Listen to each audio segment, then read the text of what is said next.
Welcome, spiritual hustlers, to 53 Days of Mindfulness with xoandhustle, presented by Self-Hired. I am so excited to have you here. We're about to spend the next 53 days together sharing and dropping knowledge on how to bring spirituality to your grind so you can balance your growth with your hustle.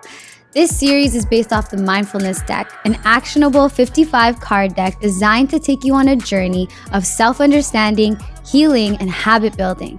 The Mindfulness Deck is now available for pre-order at xoandhustle.com. And remember, I love hearing your breakthroughs, so make sure you join the conversation online at xoandhustle on Instagram. All right, let's get into it. Today's episode is brought to you by Delush CBD. Delush is a holistic lifestyle company that infuses hemp CBD into your favorite wellness and skincare products. Since we're all about love and good vibes, Delush CBD products are thoughtfully curated with non-toxic ingredients and are cruelty-free. Every product is handmade with all that love and good. You can use the discount code xoandhustle for 15% off your next order at delush.ca. All right, guys, on today's episode of 53 Days of Mindfulness, we're talking about gaining a new perspective. Okay, remember when we talked about meditation and how it provides a new perspective? Well, this illustration was actually inspired by one of my favorite meditations. And I do this meditation anytime I'm feeling stressed out. I have sent it to pretty much all of my friends and they all love it, okay? So in here, you'll see a woman who's on a diving board, just swinging her legs in the middle of Manhattan. The sky is so dreamy. The sun is setting and she's just sitting there soaking up all of the different views of her path. Essentially, the way that this guided meditation goes is you relax your body, you get into your spirit body, and then you imagine an elevator in front of you, right? And inside that elevator is a guide, and that guide is going to press a button to take you to the highest frequency that it can take you to in order to release any energy that's bogging you down. I'm not going to lie, I've literally had like Michael Jordan, Yoda, and like a bunch of random people be my guides, but you'll be surprised to see who comes through for you. Whenever I do this meditation, I always end up in Manhattan. And it's probably because I have a huge affinity for New York. I love it there.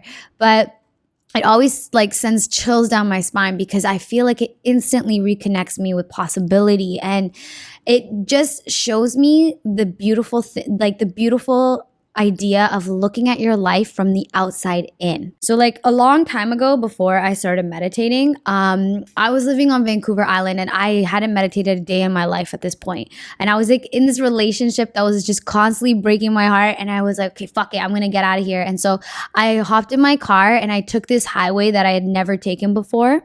And I just kept driving until like I found this beach. It was called Mystic Beach. And now it's like one of my favorite places down there. And whatever, you hike down a little bit. I think it takes like 30 minutes. And then you come to this ocean and it's just the most beautiful, probably second to Tofino, the most beautiful thing I've ever seen in my life. And you go to the very edge of the water and you look out and all you see is like nothingness. And I remember that day just being instantly reminded of like, yo, this is all so important, but all so insignificant at the same time. It was like an instant mirror of duality right there. And so it got me out of a space of like overthinking, overlooking everything that was currently in my life. And I got to look at it so differently. So I truly believe that when you remove yourself from your daily grind, then your daily grind starts to look different to you because you are allowing space to go and look at that shit a little bit differently. So what I want you guys to do for your mindfulness tool today is I want you to go somewhere where you've never been, somewhere maybe you've always wanted to go, or go somewhere where you don't go often if you're a little nervous, okay? Because I believe that spaces hold a lot of energy, they hold memories and they hold thoughts. And when you get out of those spaces, then you give yourself that chance to be able to create new memories and new thoughts, and you get to look at things from a bird's eye view, right? Instead of inside that tunnel. My second tip here is that I want you to sage your place. Sage is a game changer. It releases negative ions that are highly correlated with putting people in a better mood. It smells so good. I personally sage the shit out of everything. I've had the fire truck called on me because I saged places, so be careful. But do that and you will see that all of your spaces will start to feel new. And let me know how it goes. Hop over to Instagram and xoandhustle and let me know, because this is one of my favorite ones. It feels like a bath for your spirit and for your soul. And you just get to, I don't know, you get to have everything that's the same, but it feels brand new. So until next time, today's Don't Mind My Hustle affirmation is, may I detach from what I think I know to allow space for what I don't know. Continue strengthening your intuition offline by pre-ordering the Mindfulness Deck at xoandhustle.com. If you enjoyed this episode, subscribe and share with all your friends so you can all bring spirituality to your hustle. Until next time, keep being the spiritual hustler you already are.